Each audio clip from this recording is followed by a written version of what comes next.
Greetings historians, welcome to Lore of the Dragon. So, before I actually start the video, I want to cover a few things that might have been a bit confusing about my last video. Something about the legend of the Great Sea Dragon in Shadow Legacy. Now, there is something that I forgot to mention, and I probably should have gone into more detail about this, but I really wanted to save it for a future video that I might be planning. Now, in the legend of the Great Sea Dragon, the idea that it presents is that a dragon went and carried its offspring to the Forgotten Realms to what would later be called Dragon Shores. However, she would die through exhaustion from the trip and would later have a monument put there where she died in her honor. However, the theory that I had in the video was based off the idea but wasn't necessarily the same dragon. It was based off the idea that others might have done something very similar and went off on their own to what would later become Dragon Shores. Now, there were other things about the Norks and the Dragonflies about how they actually exist or where they actually come from, and that part was actually based off an assumption of mine that since they aren't really anywhere else in the world of Spyro, that they actually originate from the Dragon Realms and not really anywhere else. And there was something about how the Norks actually came to be, and that was something, again, based off an assumption of mine, as the original ones are not exactly known, but it is known that Nasty Nork isn't something that was created and was a creature that really just lived in the Dragon Realms, at least as far as I know. Anyway, with that, let's get on to the actual video. In today's video, we're going to be talking about something that actually is common among each of the timelines, except for the Reignited Trilogy, as it doesn't really go as far as the original timeline does, and doesn't actually reach the point where this idea comes along. This idea provides one of the characters with something of immense power. This would be in regards to the Legends timeline, the prophecy of the Purple Dragon. However, it is more prevalent in the Legends timeline, as one of the main points in that timeline actually is what I'm going to be talking about today. This is the legend of the Purple Dragon, and in regards to Legends, the prophecy of the Purple Dragon. Now, for those who haven't actually played past Spyro 3 in the original timeline, later down the line in Shadow Legacy, something called the Calamity struck the Dragon Realms, Avalar, and the Forgotten Realms. This was a wave of dark energy that sent the inhabitants into a place known as the Shadow Realm, all except Spyro. It was later told to him by a friend of his named Zoe, a fairy, that this status of Purple Dragon actually existed in the first place, and that he was somehow different from everyone else. That he actually had the capacity for magic far beyond those who had even been training for years. However, Spyro was not the only Purple Dragon in the original timeline. One is a Purple Dragon in Year of the Dragon, who was actually later replaced with Argus in the Reignited Trilogy, and the other is the one who actually started the Calamity in the first place, an individual known as the Stranger, and later, the Sorcerer. His power was something that none other could match, all except Spyro, which later, at the end of the game, he was of course beaten by Spyro. Now, there isn't much detail on the Purple Dragon in the original timeline in that. The only thing known is that they are extremely powerful, and they have a much larger, what I'm going to be calling a magic reserve, than other dragons that might even be the same age, or might even be older. However, we wouldn't learn anything else after that because Shadow Legacy would be the first game in the original timeline to mention the Purple Dragon, and of course, would be the last game in the original era. This brings us to where the Purple Dragon actually became more prevalent, the Legend of Spyro timeline. This not only mentions the status of the Purple Dragon, but actually mentions something else, the prophecy of the Purple Dragon.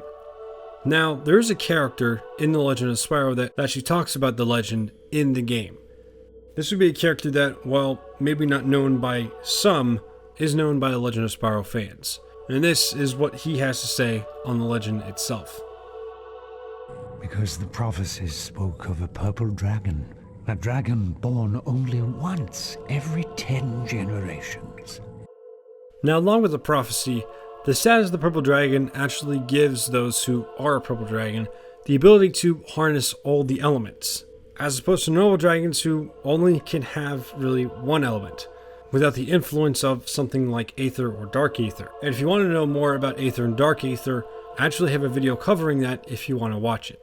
Now this brings us to the actual purple dragons in the Legend timeline. Again, there are only really 2 confirmed purple dragons. One is Spyro, of course, and 2 is a character named Malefor. The former actually being the purple dragon that came directly before Spyro. However, this brings us to something that is contradicting in the Legend of Spyro. There's a character called the Chronicler, who is essentially a record keeper of old dragon history. He says that there have actually only been Spyro and Malefor as purple dragons, that there haven't actually been any before them. However, Malefor later says that this isn't true. This has always left the history of the purple dragon rather confusing in Legends. But unless there's something that comes out later that tells us who is right and who is wrong, we'll always be trying to assume who was lying, the Chronicler or Malefor. Now, the primary element of the purple dragon in Legends is an element called Aether, something that is a very powerful element, and something that can only be harnessed if a purple dragon learns the 4 main elements: fire, electricity, ice, and earth. However, as mentioned earlier, there is a dark form to it, one that is simply called Dark Aether. Dark Aether is something that primarily is harnessed by Malefor, while Aether, on the other hand, is actually harnessed by Spyro most of the time. And only on the rare occasion does Spyro actually use Dark Aether, as it can draw on negative elements, and also corrupt those who harness it. And this would be no more prevalent than in Malefor. As was mentioned in the prophecy by Ignitus, the purple dragon is supposed to bring out a new era. However, the idea of this is mixed between Spyro and Malefor. Well, Spyro thinks the idea that this new age would be the end of this war that Malefor started. Malefor thinks that the world must be purged through violence, and that they should start anew, thus bringing out a new age. While both of these do, in a way, complete the prophecy, it's left open to interpretation about how exactly the prophecy is supposed to actually be fulfilled. And of course, later, it is fulfilled by Spyro. This brings us to the purple dragons and Skylanders, which are actually very similar to the Legends counterpart, with them all having an innate ability to use every element in Skylands. Their power is derived from the Skylands themselves, but unlike the Legends counterpart, there is no prophecy of the purple dragon. The notable thing about the purple dragons in Skylanders is that they are susceptible to the darkness, a fundamental force in the universe of Skylanders. However, in the case of Skylanders Academy, this might not necessarily be the case, and the idea of the darkness might be something much like Dark Aether, something that can't really be controlled, and something that really tries to control those who it corrupts. Now, that's really it for the history of the purple dragons and the purple dragon prophecy. So, the speculation, there might actually be something that ties the purple dragon prophecy in the reignited timeline.